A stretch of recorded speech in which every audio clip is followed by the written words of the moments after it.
قائد اعظم جو ہیں وہ پہلے اس چیز پہ بلیو کرتے تھے کہ مسلمان اور ہندو جو ہیں وہ اکٹھے رہ سکتے ہیں اور مل کے جو ہے مزید آگے بڑھ سکتے ہیں یا انگریزوں سے آزادی حاصل کر سکتے ہیں. بٹ جب انہوں نے کانگریس جوائن کی اور ہندوؤں کے درمیان وہ رہے تو دین انہیں اس چیز کو ہی ریئلائز کہ نو، ایسا نہیں ہے. جو کانگریس ہے وہ جسٹ جو ہے وہ ہندوؤں کی ویل وشر ہے اور مسلمس کی ویل وشر نہیں ہے. اگر وہ کچھ بھی کام کرتے ہیں تو ان کی سوچ یا جو بھی وہ کام کر رہے ہیں وہ سب کچھ کس کے لیے ہے؟ اپنی قوم کے لیے ہے. قوم پرستی ان میں ہے اور وہ مسلمس کے لیے کچھ نہیں کریں گے. اور جلد ہی انہوں نے پھر کانگریس کو جو ہے وہ خیر بات کہہ دیا. اب دین اس کے بعد جو مسلم جتنے بھی لیڈرز تھے انہوں نے جو ہے ایک سیشن آرگنائز کیا 23 مارچ کو منٹو پارک میں، جس کو اب ہم اقبال پارک کہتے ہیں، اور جہاں پر اب آپ دیکھتے ہو کہ مینار پاکستان موجود ہے.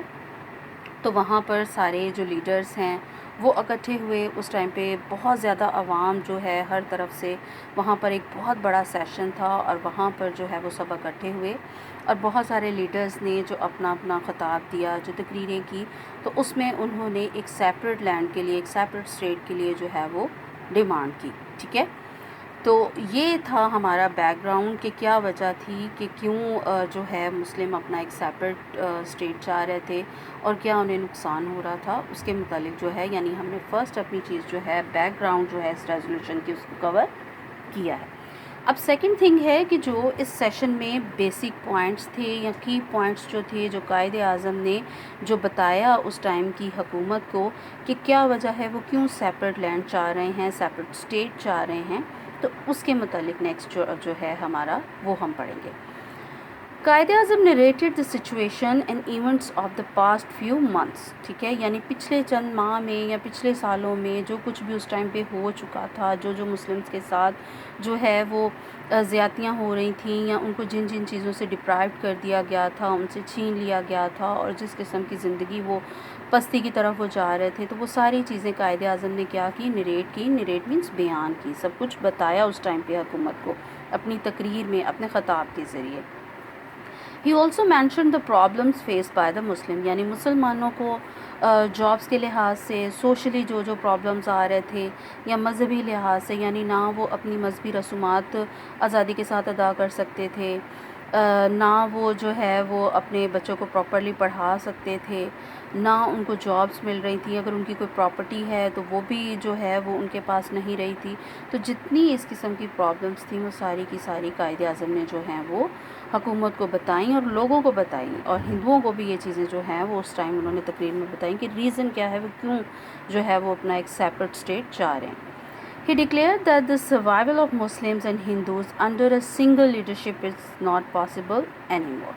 ٹھیک ہے، انہوں نے ہندوؤں کو اور اس ٹائم کی جو گورنمنٹ تھی، برٹش گورنمنٹ، ان کو بھی ریئلائز کروایا کہ وہ یہی سمجھ رہے تھے کہ ٹھیک ہے حکومت چل رہی ہے، حکومت نئی ریفارمز لے کے آ رہی ہے تو گزارا چلے گا، ہم اکٹھے رہ سکتے ہیں اور بڑے اچھے طریقے سے کام چل جائے گا. بٹ نہیں، قائد اعظم نے یہ چیز انہیں ریئلائز کروائی کہ نہیں، اب تک جو ہو گیا، مزید جو ہے وہ سروائیول ان دو نیشنز کا جو ہے وہ پاسبل نہیں ہے. اور اسپیشلی ایک لیڈرشپ یعنی ایک حکومت کے نیچے اب دو مختلف قوموں کو، دو مختلف نظریات رکھنے والی جو دو آئیڈیالوجیز، ڈفرنٹ آئیڈیالوجیز ہیں، ان کو آپ انڈر ون جو ہے وہ چھت کے نیچے، ایک چھت کے نیچے آپ پاسبل نہیں ہے، ایک حکومت کے نیچے یہ چیز پاسبل نہیں ہے کہ آپ انہیں رکھو. ٹھیک ہے، دین he suggested the idea of a separate state for the Muslims of India. ٹھیک ہے، اور اپنی ساری تقریر کے بعد، مسلمانوں کے پرابلمس بتانے کے بعد انہوں نے لاسٹ پہ کہا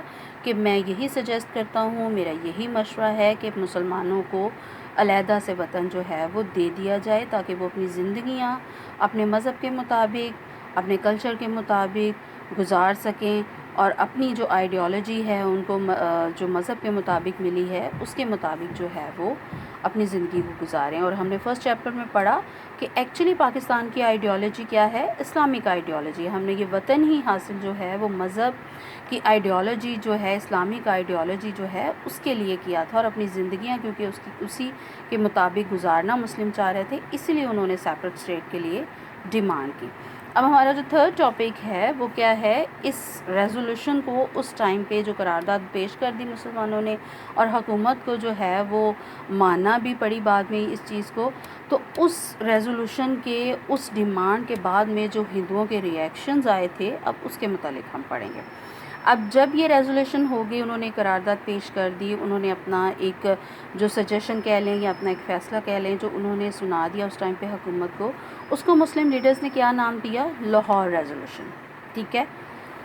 but the Hindu leaders began to express their views against the resolution. They opposed and ridiculed. They wrote it as Pakistan resolution. اب کیا ہوا؟ مسلمان لیڈروں نے اس کا کیا نام رکھا؟ لاہور ریزولوشن، کیونکہ لاہور میں ہوئی تھی، منٹو پارک میں ہوئی تھی، تو انہوں نے شہر کے نام سے ہی اس کو یہ نام دے دیا۔ مگر جو ہندو ہیں انہیں اس چیز کا بڑا غصہ تھا کہ یہ سیپریٹ، یہ آزاد ہو جائیں گے، یہ ہم سے الگ ہو جائیں گے، کیونکہ وہ بھارت کو اکھنڈ بھارت کہتے تھے کہ بھارت کبھی ٹوٹ نہیں سکتا اور یہ ہمیشہ ایسے ہی رہے گا، اور وہ ویسے بھی نہیں چاہ رہے تھے کہ مسلمان اپنی زندگی جو ہے وہ آزادی سے گزار سکیں۔ تو انہیں اس چیز کا کافی غصہ تھا، تو انہوں نے مذاق اڑانا شروع کر دیا اور اپنے ڈیفرنٹ قسم کے جو ویوز ہیں جو کہ اگینسٹ تھے مسلمانوں کے اور ان کے آئیڈیاز کے اور اس ریزولوشن کے اگینسٹ تھے، وہ جو ہے وہ ایکسپریس کرنا شروع کر دیا اپنے ویوز کو، اور مذاق کے طور پہ انہوں نے اخباروں میں اور رسالوں میں لکھنا شروع کر دیا اس ریزولوشن کو پاکستان ریزولوشن۔ اب انہوں نے تو اس چیز کو ایز اے جوک یا ایز اے مذاق جو ہے وہ لکھنا شروع کیا، بٹ جو مسلم لیڈرز ہیں انہوں نے اس نئی ٹرم کو قبول کیا، ایکسیپٹ کیا، اور اس نئی ٹرم کو ہی جو ہے انہوں نے پھر نام دے دیا پاکستان ریزولوشن کا، اور آج تک ہم اس ریزولوشن کو جو ہے وہ پاکستان ریزولوشن کے نام سے جانتے ہیں، ٹھیک ہے۔